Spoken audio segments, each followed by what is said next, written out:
de Mayo. Happy Cinco de Mayo. Happy Cinco de Mayo. Yes. We have some chips and guacamole. I'm not even going to waste any time. We got a margarita right over here. Oh my gosh, yeah, let's get to it. Yes, by the way, this is a mojito. Oh my gosh. Mojito margarita. Cross-cultural. We're going to try it, and we're going to tell you how it is. Ooh. Delicious. Oh, that's right. Recipe later on in the show. We're going to show you how to make this good. Mojito margarita. I'm going to show you how to drink it. Now listen, it's the 154th anniversary of Cinco de Mayo, everybody. And a lot of people don't know that it is not Mexico's Independence Day. Cinco de Mayo commemorates the triumph of the Mexican army at the Battle of Puebla on May 5th, 1862, where they beat the French. So there. Now everybody understands. That's right. Who says this isn't an educational show? It is. Now, you know that. Yeah, you know, it's a history lesson, but I think most people just are like, I just get to drink margaritas all day. That's good enough. Here you go. It says that 62% of Americans understand that Cinco de Mayo is the celebration of Mexico's victory over the French, which means that we could raise that average up to like 95%. So now we all know. So I'm just kidding. How many of you knew that's what it was before Kelly told you? I'm looking at our audience. We're about 4% in our audience. It really right, but now what percent are we at? We're like at 100%. Education. So Mexico defeated who? The French. Oh my gosh, I love it. I'm so proud. You know what? A sip of my margarita for everyone. Yeah. And I don't know how to even segue out of that to my next thing. Okay. But and we're going to do a little survey here for this one. Chest hair. Oh. I have none, so don't even. Yeah. But do you like a man who shaves? You like a man who is like manicured? Like manicure with some, or do you like a guy who just is like back in the 60s or 70s? I like whatever Mark is what I like. It's natural. He doesn't do anything to it. He's not covered in hair, but he doesn't wax or shave. He just has like a, you know, just enough to keep me warm. That's all. Because they say a lot of people say, New York Times did an article say we're returning to 70s fashion. So late 60s, early 70s, about freedom, the hippie movement, and having lots of hair. And to me, sometimes I go ahead and I shave it off. Or, you know, sometimes I grow it out a little bit. But you don't have a lot of hair. It's not like you're covered in, but you're not covered in chest hair. I'm not covered in chest hair. But I see a lot of, you know, a lot of guys shave because guys would make fun because we always say you got a lot of chest hair. It looks like taco meat. It does. Curly. Okay, maybe you have more than I realized. No, I don't have taco meat chest hair. Maybe all these years you've been shaving. My chest hair is good, but some guys do look like taco meat. Like, oh, I want some Mexican food tonight. But that's the thing. Supposedly it's coming back now. And a lot of people, most people like trim. They like a little bit of hair. Right. Chest hair, smooth. I'm confused between this whole poll is confusing. Smooth, trimmed, and shaved. What does that mean? Unshaved is really what it should be. No wonder it's. No wonder people are baffled by the poll. You're giving them 3 of the same kinds of. Right. Wow. Smooth is shaved. We really got to work on this. Where it says shaved, we mean unshaved. Yes. Let's see if that does anything. Go unshaved. Nothing. Still the same thing. Still want smooth. Most people like it trimmed, I guess. Not too smooth, but trimmed. So remember that, guys. No taco meat. Get it down. Hey, here's some great news. Dolly Parton is renewing her wedding vows to her husband, Carl Dean. How about that? After 50 years of marriage. How about that? That's really exciting. And I really tried hard to say the word wedding vows. Because I tend to call them vowels, and Mark makes fun of me because for years and years I thought it was wedding vowels. But it's vows. There's not like A-E-I-O-U, but I do. But congratulations on 50, isn't that nice? 50 years is amazing. That is amazing. So congratulations to Downey and Carl. Awesome. I bet they'll have a nice party, too, don't you think? Oh, yeah. Go to Dollywood, ride on some rides afterwards. Can't beat that. I've never been to Dollywood, and I'm dying to go. Has anybody ever been to Dollywood? Right over there, she has. Is it amazing? Is it everything I dream of? Oh, my gosh, I'm dying to go. You're from Tennessee, right? I can tell by that accent. So you get to go, have you been more than once? Of course. Oh, my gosh. So next time I go, can I call you? And I would like that.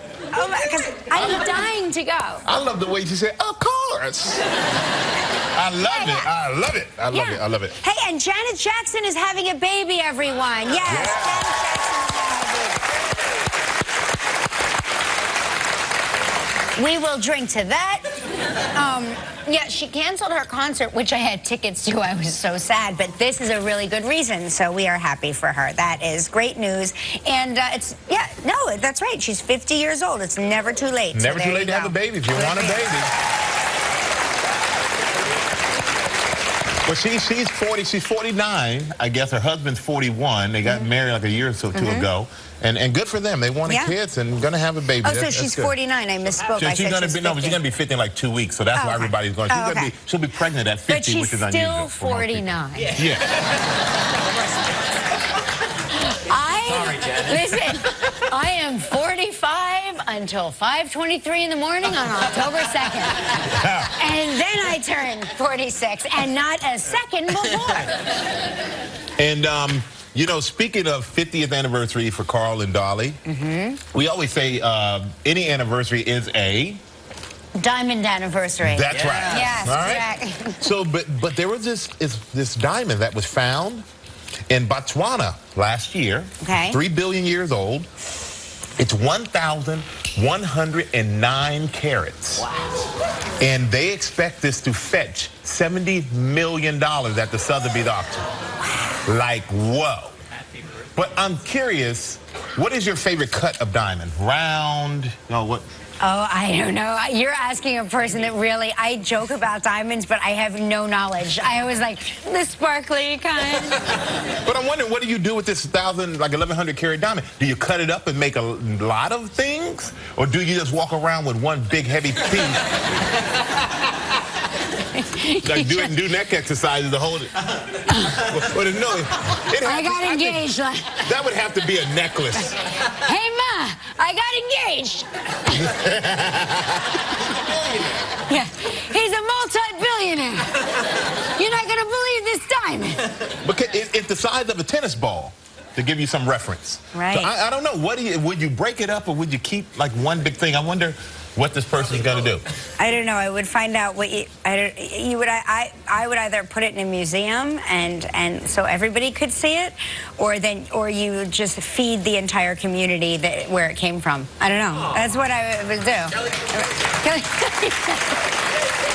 Obviously, no, that's okay. The audience is lukewarm on that idea. Whatever. Because you know what, the audience is going, if I pay $70 million, I'm keeping it with me wherever I'm at. But that's awesome. I mean, I wonder what's going to happen, how much it'll sell for. Yeah. Maybe it goes for more than $70 million. It's one of a kind. People pay more for things that are one of a kind. Yeah, that is true. And what did our poll say? What was they like a princess cut diamond? What's the difference? Square and sparkly. Yeah, what? Square and sparkly? Well, most people like other. I don't know what round and princess cut. Well, there's a lot of, pear and ovals and... You have a lot of diamond knowledge, huh? Well, I did some research years ago. Yes, when you got Mrs. G, her big... She's got quite a diamond. She's very happy with it. Yes. Did you design it? Design it. I picked the shape, yes. Yes, I did design it, sure. I'm a jewelry designer on the side. Dude, I'm trying to help you. I know. I'm trying to help you. Help me help you. Thank you, Michael, for helping. Yes. Well, you know what? She was patient. She waited a long time. Yes. You got her the diamond she deserved. 7 years of waiting. Yes, and that's she wasn't a jewelry diamond. person. Yes, it was. So, wow. It's really pretty. Thank you. You got to step it up after 7 years. Yes, you do. Well done. Well, how long have you been married? 16 years now. Well, yeah. Wow. Going on 17, and you know what they say. Coming up, Gelman, you have the diamond anniversary. Yes. We're renewing at 50. Yes, and is that when she'll get her giant diamond? Yes, okay. we're saving up. Okay, good for you. And speaking of like money, you know how much money people lose or leave when you go through the security at the airport? You know, you leave that change in the drawer there, or in that little carry, that thing that goes through the whatever, X-ray machine. I've been drinking, people. I mean, you really have. That is empty.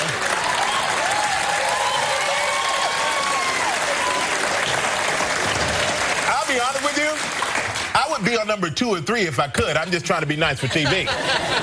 But back in 2014, people left $674,000 worth of coins and change in airports. And since 2008, they left $4.3 million. But last year, it even went up even more. 765,000 was left behind. And in 2005, Congress passed a law with airports called finders keepers. So the airport gets to keep your change. So for you, you may think it's only a quarter or it's only 50 cents or whatever it may be. But these airlines are racking up, the airports are racking up some serious debts. Can you imagine going back and saying, I lost 8 cents here yesterday? I put it in the thing, I forgot it. The person you tell would probably just go, hold on. They're like, you have to fill out Take a dive and leave me alone. You have to fill out these forms. Hold on. Here you go. You fill out that initial there and there. You have to wait 6 weeks, and then we will send you a check for 8 cents. Yes, and costs more to Can send a check.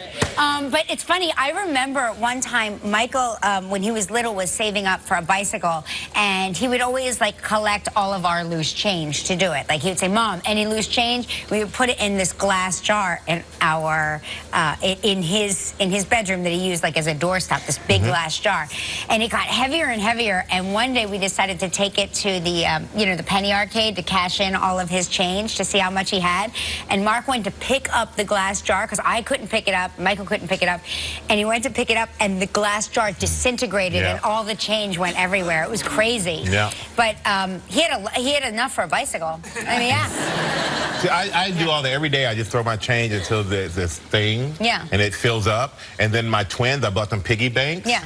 And next thing you know, I'm like, wow, your piggy banks are full. Yeah, Where'd you get the money? We found it. Right. I said, where'd you find that much coins so fast? We found it in your wallet. Yeah. We found it in your closet. Yeah. I'm like, I'm not finding. That's stealing, kids. Now, listen, I want to do it. This is sort of a story that benefits the community. Everybody likes to know about crime, and there are specific names that are synonymous with crime. They did a poll on how many, they take the names of common criminals when they are booked at the booking stations, and they found the top 3 names for women most likely to commit crimes to be Tiffany.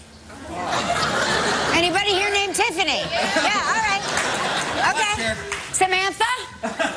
Samantha, raise your hand. Don't be shy. Nothing to be ashamed of. Right there, that's Samantha up top. There you go, Samantha. And Kelly. Nice little triangle. The triangle is we just want all 3 of you to know that security will be watching you more throughout the show than anybody else. More specifically, we all have a taste for fraud. So that's exciting to know. That's exciting. I can't wait to commit a crime today. Well, hey, I just want to mention something really quick. I did something really fun yesterday, and it kind of goes back to what we were talking about. We were talking about the hedgehog last week, and I told you there was a makeup artist named Paul Gebbia at All My Children who did my makeup for years and years, who used to call me Hedgehog. I did an episode of the Jim Gaffigan show yesterday, and I walk into the makeup and hair trailer, and guess who is there? Paul Gebbia, who he's like, hey, Hedgehog, and we took a picture together. There we are together on the set. It was like no time had passed. It was so great to see him because I haven't worked with him in over 20 years. But well, it's it was funny. Like, you just told that story the other day. Isn't that crazy? Well, I mean, what are the chances? Small world. It's really, really crazy. Yeah, yeah. And you know what? One thing about it, it's Cinco de Mayo, everybody, and we are ready to have a big show today. Robert Downey Jr.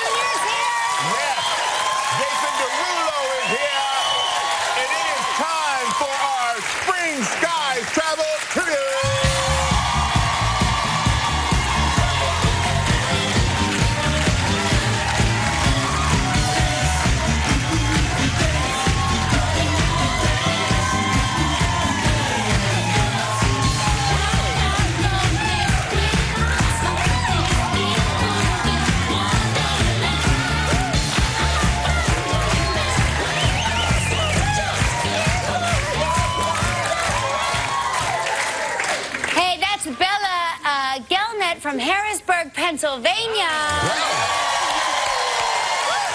Hey, Bella. Looking good. Bella, that was awesome. I mean, you did all the dances I've known and I've seen in the last 10 years. That was great. Great job. And we can all agree that Boogie Wonderland is one of the great party songs in the universe of all time. So we should probably play that more often here, as a matter of fact. And yeah. we should agree that we should have covered up our guacamole. But anyway, let's say hello to Renee Mullins from Penfield, New York. Hello, Renee. How are you? Good. How are you? Happy Cinco de Mayo. Hey, happy Cinco de Mayo to you. What do you got going on today? Not much. Just grocery shopping, taking care of the kids. Yeah. Even though you're taking care of the kids, are you going to have a little Cinco de Mayo celebration? I may. I think a little chips and salsa and maybe a Corona. Oh, Corona's nice. Well, listen, if you stick around later on in the show, we're going to show you how to make some great Mexican food, and we're going to make these mojito margaritas. I need a refill already. Sounds good. You want the rest of mine? You can get. Why not? There you go. Because I gotta pace myself. I'm half your size. Okay, we're gonna spin the wheel, see what you're playing for today.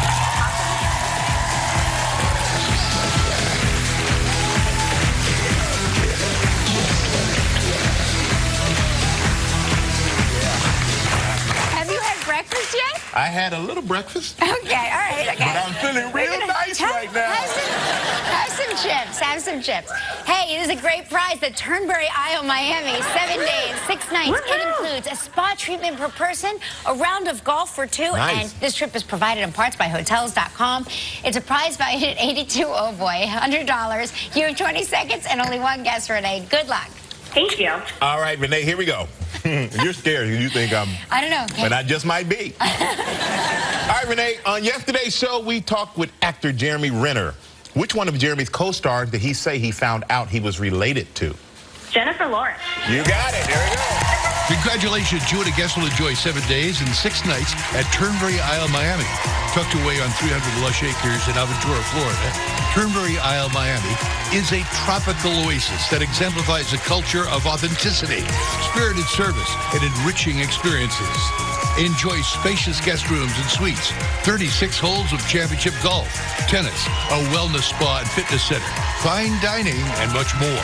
Your prize is valued at approximately $8,200. Hey, Renee, congratulations. Thank you. Can I just say, I want to take my mom, and this will be the best Mother's Day present ever. Oh, yeah. Happy Mother's Day. Renee, don't tell her you won this. All right, now you get to help make the day of a lucky member of our studio audience who will receive a $500 in movie tickets from Fandango. Yes. So please pick a number between 1 and 235. 32. There you go. Renee, congratulations. Congratulations, young lady. Everybody stay right there when we come back. The one, the only, Robert Downey Jr. will be here. Still ahead on Live, we'll celebrate Cinco de Mayo with a special recipe and singer Jason Derulo. And coming up next, Robert Downey Jr. Sorry. Hey, welcome back to the show, everybody. Now, he's one of Hollywood's greatest actors. We love it every time he stops by. Please welcome the one and only Robert Downey Jr.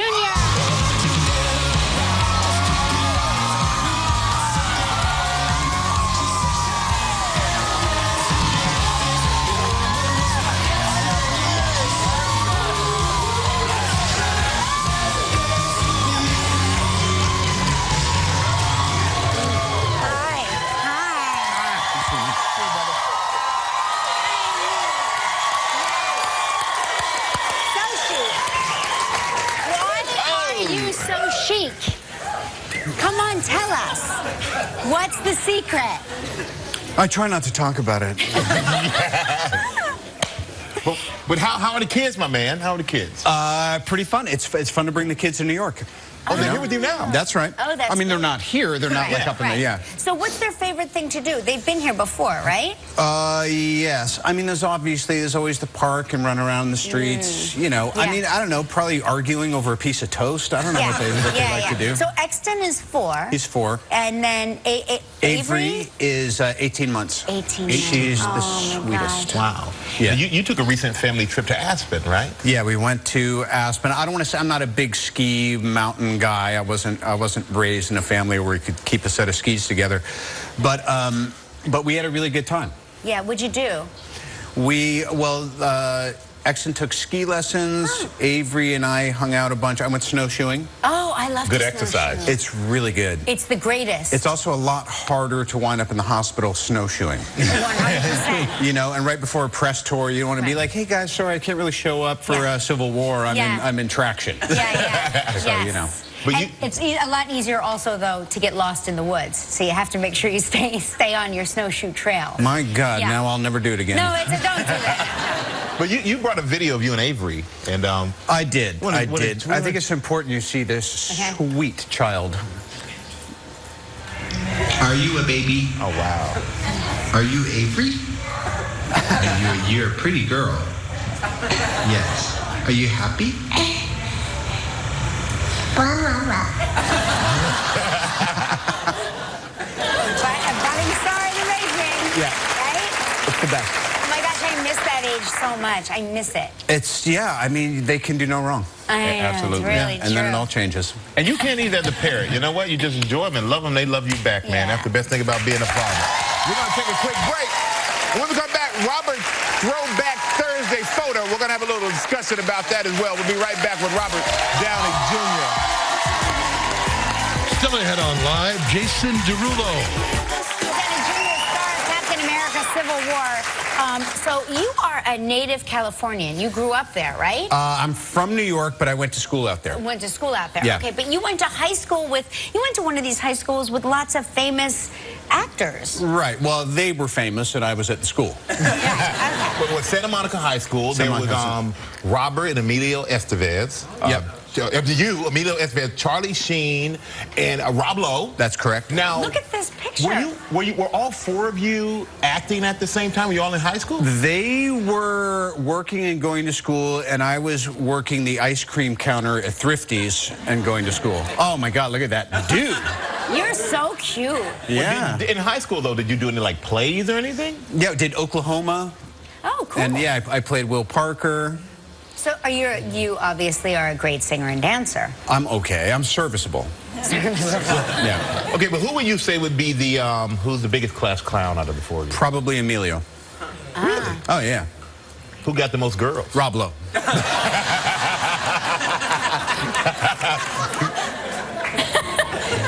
Boy, you didn't even think about that. By a mile. Who was the big troublemaker? No surprise there, Charlie. Charlie. Charlie Sheen, yeah. But actually, I'd say he and we were vying for that position on and off, but he might have taken the cake. Oh, boy. God bless him. Well, you know, we got to take another quick break, man. We're going to come back and talk about how Iron Man gets another shot at Captain America. And it's going to happen right here in our studio. So you wait to see Robert Downey Jr. again. You right? That was a scene from Captain America, Civil War, you and Chris Evans. Yeah. So tell us about this movie. Well, I mean, I think it's one of the best Marvel movies yet. It's being really well received, and it's really just about this conflict between there's an incident, and they're kind of forced to go and register as superheroes. Tony's for it. Cap says he won't, and it's about the conflict that occurs. It's actually a pretty smart, cool movie. Now, in this movie, it's Iron Man. You have to face off against Captain America. I do. And, you know, in honor of Cinco de Mayo, we wanted to give you another shot at Captain America. So let's bring him down. Bring down Captain America. Yeah.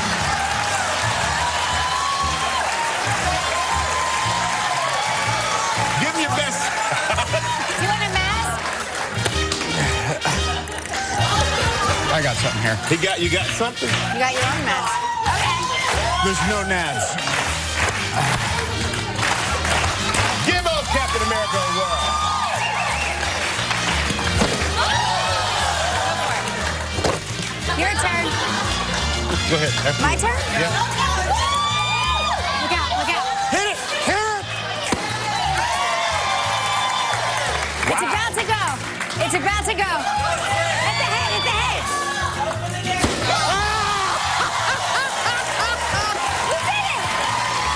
We did it.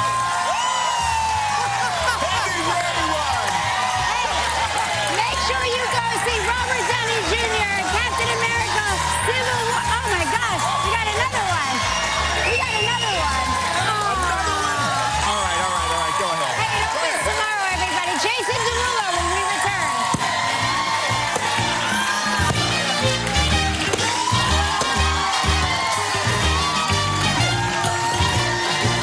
Hey, welcome back, everybody. Jason Derulo is a favorite performer of ours here at Live. And recently, I had a chance to chat with Jason about his latest project for television.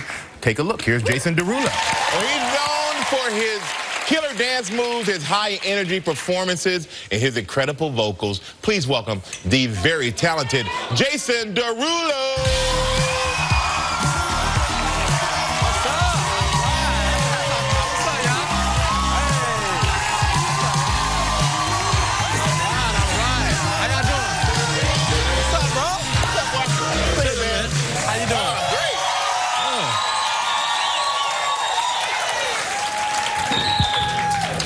It's a little cow, you know what I'm saying? A little something. You put it together, man. I appreciate that, man. Well, you know, welcome back to the show, because I know you're busy. You're always working. Mm-hmm. And so where do you go when you finally got a little chance to get away? I recently just went to Israel, man, which was kind of life-changing, really. In what way? So basically, I went to Jerusalem, but I went to visit where Jesus walked. And actually that picture that they just showed was where Jesus was anointed after he died. So I actually went on the rock and I put down a bunch of rosaries and whatnot and blessed them and give them to my aunts and stuff like that. So it's an amazing experience, man. Yeah, everybody who's gone has said it's a life-changing experience for them. And one thing about you, you're looking pretty good. I gotta say, you come out here, everybody's screaming and hollering. And I'm like, thank goodness we hired extra security. You brought your security, so you're safe. but you love to work out, man. You're like a workoutaholic. Yeah, man. I be going in. But there's nothing like, and you always posting these pictures, man. What's up with that? What you just trying to put us all to shame? What's going on? Man, I just love working out, honestly. I just, take a couple hours a day, and it just kind of makes the day a little better. Yeah. I mean, I'm sure you know. Yeah, I work out, but I don't look like that when I take my shirt off. It's just a whole different ball game. Now, do you diet? Or... Oh, yeah. So, I'd say about 80% of it is diet. You're never really outwork your diet. So, I have to, I keep the carbs a little low and I do a lot of protein. I still intake about 3,300 calories a day. So, I intake a lot of calories. So, what if you're going to cheat? What's your cheat meal? I like the volcano, the chocolate volcano cake with the fudge come out. But you have to have the ice cream with it, the vanilla ice cream, so that it melts the ice cream just a little bit. You know what I'm saying? I'll be honest with you, know more about that than you probably should, man. Sound like you having that every night. But obviously that must give you a lot of energy because your performances are really you're so high energy. I saw this picture and I'm like, what is going on? I hosted the iHeartRadio Music Awards, and I thought it would be like a cool opening if I just ran out and just jumped into the audience and did a crowd surf. Because I never crowd surfed before. Well, answer this. Did you know they were going to catch you? I hope they was going to catch me, but I'm a heavy guy, you know what I'm saying? And usually people that I see do it, are the thin guys, little rock stars, little guys. So I was like, let's try it. I'm 185, solid, you know what I'm saying? So I was running, I was like, is this a good idea? And then when I got in the air, that was the moment of truth. Are the hands gonna go up? Or are they gonna go to the side? You know what I'm saying? And the hands went up. The hands went up. So. Well, trust me, I'm never doing it because I know what's gonna happen to me. The seas will part and I will be on my back, crying. But you're a successful singer, but you're a big songwriter too. But how old were you when you wrote your first song? I was about 8 years old. As an does the 8-year-old write about? I had a crush on this girl named Amy in my class, and I wanted to give her something, man, but I ain't had no money, you know what I'm saying? So I was like, let me, like, make something. So, you know, I always liked singing, so I was like, let me just write her a song. So I wrote a song called Crush on You. You still remember it? Absolutely. Can we get a little bit of it? Okay, it went something like this. It was a little more high-pitched then. But... Okay. Yeah, well, 8 years old, yeah. It was 24/7 days of the week. My mind is on you and it's getting to me. I got a crush on you. I got a crush on you. So you think you can dance the next generation, and congratulations to you because it's your second season as the judge on the show. And the show, Thank but you. the show has really changed things up. It changed, this season changed things up a lot. What's going on? So now it's, like you said, it's called The Next Generation, and we've taken on kids from 8 to 13. Which is a whole new dynamic, and you know, I was nervous, like I think most people were, like how is this going to change? But it's really just been unbelievable, man. The talent is just unreal. It's jaw-dropping, and I didn't know what to expect going into it, man. But it's really been something to watch. It's like it's more shocking. Yeah. You know? Are you afraid though to be too critical of an 8 to 13-year-old? I'm not afraid at all because it's not really like the average 8-year-old, really. They're professionals, so they're used to being told, point your toe, you know what I'm saying? Yeah. Do it with your core. You know, they're used to like that strong energy, so it's not something that you have to, like, you know, step around and be, you know, very light with them. They're used to that tough love. And who were some of your, like, dance influences growing up? My biggest influence was MJ. Yeah. But yeah, I you know, I loved, you know, tap, you know, I loved, you know, all kinds of dance. You can tap dance too? Oh yeah. Oh wow. Okay. Well, you know, and I know you have a new single out. What's your new single? It's called If It Ain't Love. If It Ain't Love. Hey. All right.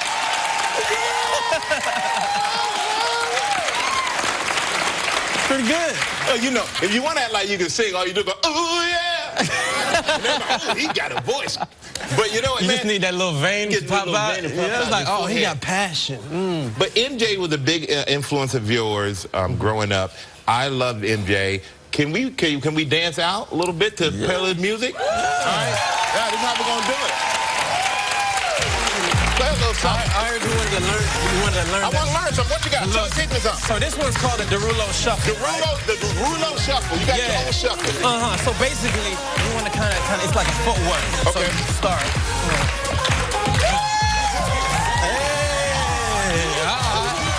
Oh, I got the Derulo Shuffle down. Oh, so you think you can dance? Premieres Monday, May 30th, 8 p.m. on Fox, the one and only, the man with his own shuffle, Jason Derulo, with the Derulo Shuffle. All right, we'll be right back. That's right. Today is Cinco de Mayo, and we're celebrating with the host of Food Network's The Kitchen. Please welcome Chef Marcela Valladolid.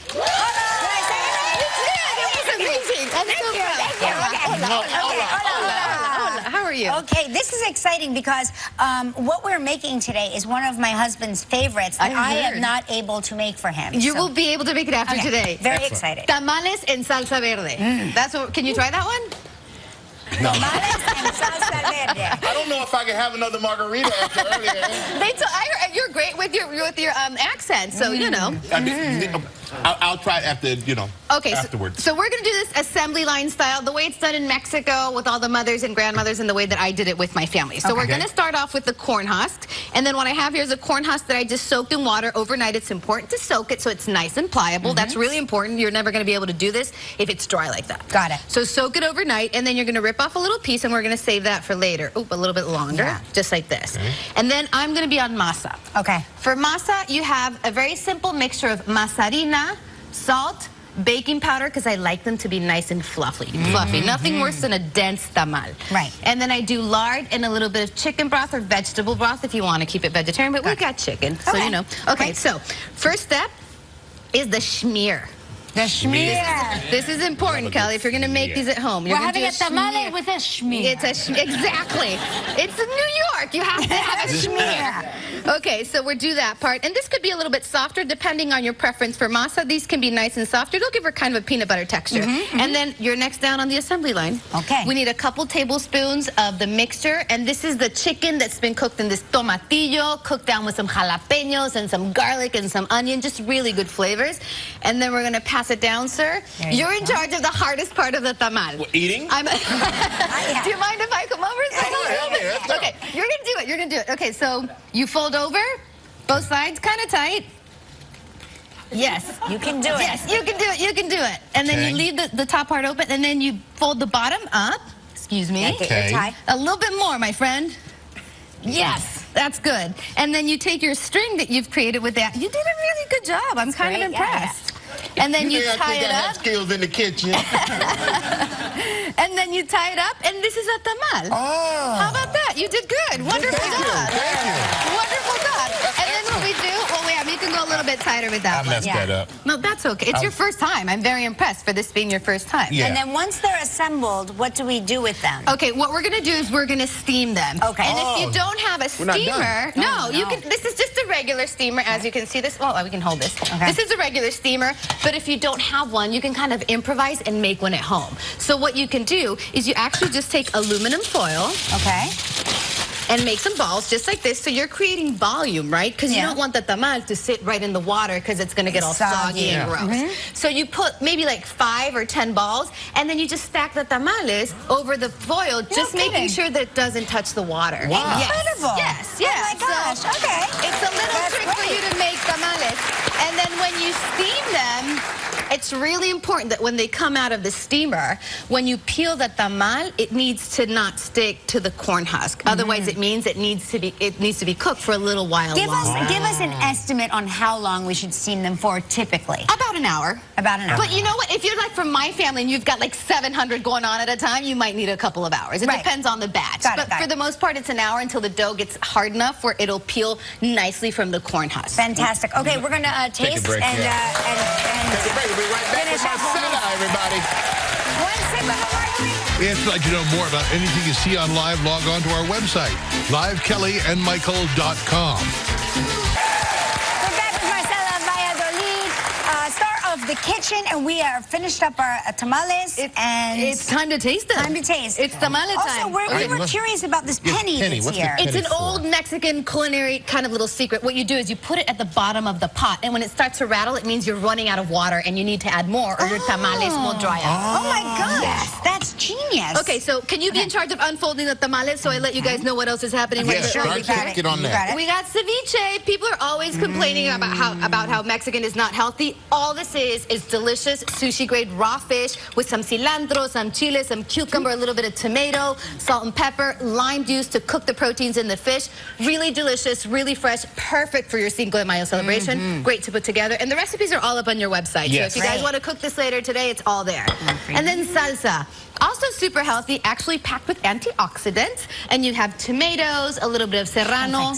Or jalapeno if you don't want it to be too spicy, onions and garlic and lime, and that's pretty much about all you need to make just a really good salsa. Are you guys trying the tamales? We're going to try it right now. The tamales. And then guacamole that you've got over here. I like simple guac, just salt, a little bit of lime, maybe cilantro, maybe a little bit of serrano. People add too much stuff. Thank you. They really do. Thank you. People are like mango or pomegranate, and I'm like, no. All you need for good guac is a good avocado, and that's it. Yeah. That's it. Okay. Cheers.